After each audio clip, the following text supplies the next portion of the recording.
Seorang kakek sedang santai menjaga unta. Tiba-tiba terdengar suara keras dari langit. Melihat ke kejauhan, sesuatu yang mirip meteorit jatuh dari langit dan menghantam tanah. Kemudian terlihat seonggok benda hitam. Dengan cepat meluncur ke arah kakek. Unta di belakangnya sepertinya merasakan bahaya. Langsung melarikan diri dari sini. Namun kakek itu, karena rasa ingin tahunya, tetap tinggal. Dengan nekat melangkah maju untuk memeriksa. Saat debu perlahan menghilang, terlihat seonggok benda hitam. Di atasnya ada beberapa benda transparan berbentuk bulat yang bergerak. Kakek itu mengira itu adalah mutiara langka dan ingin meraihnya. Namun sebelum sempat menyentuh, terdengar suara nyaring. Kemudian, sementara itu, di sebuah kota kecil di Amerika, sering terjadi kasus hilangnya orang muda. Serif paling terkenal di daerah itu menerima laporan dari pemilik peternakan. Mengatakan bahwa kedua putranya telah hilang selama 2 hari. Truk di rumah juga hilang. Saat Serif mulai menyelidiki, ia dengan panik menemukan.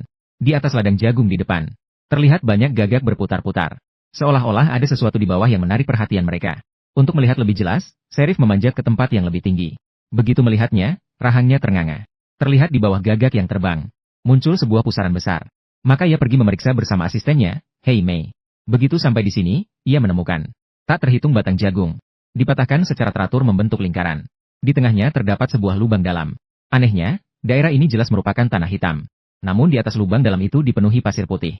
Hei Mei tidak menduga mungkin ini adalah ledakan pabrik narkoba. Namun Serif tidak setuju. Ia menjelaskan bahwa tidak ada pengedar narkoba yang ingin teridentifikasi. Mendirikan pabrik di tengah ladang jagung. Saat mereka bingung, mereka menemukan truk pemilik ladang yang hilang. Padahal itu adalah mobil baru, tetapi sekarang sudah hancur. Kaca depan juga pecah berantakan. Saat kedua orang itu masih bingung, tiba-tiba terdengar suara mengerikan dari depan. Terlihat segerombolan belalang menyelimuti langit menuju mereka. Sang Serif hampir terluka karena tidak sempat menghindar dari belalang. Untungnya, Black Girl menariknya turun dari mobil tepat waktu sehingga ia selamat. Sebuah bentuk mirip bola mata berdiri di tengah ladang jagung. Mungkin ini adalah sinyal invasi alien ke bumi. Sang Serif yang hampir berusia 70 tahun akan segera pensiun. Wali kota memberinya medali kehormatan. Namun, saat akan pensiun, satu-satunya harapannya adalah menyelidiki apakah ladang jagung terkait dengan orang hilang. Jika tidak, ia merasa tidak pantas menerima kehormatan ini. Maka ia segera meninggalkan lokasi pesta. Dalam kegelapan malam, dia datang ke ladang jagung dengan senter. Melihat sekeliling, dia tidak melihat sosok manusia. Dia berteriak, tetapi tidak ada yang menjawab.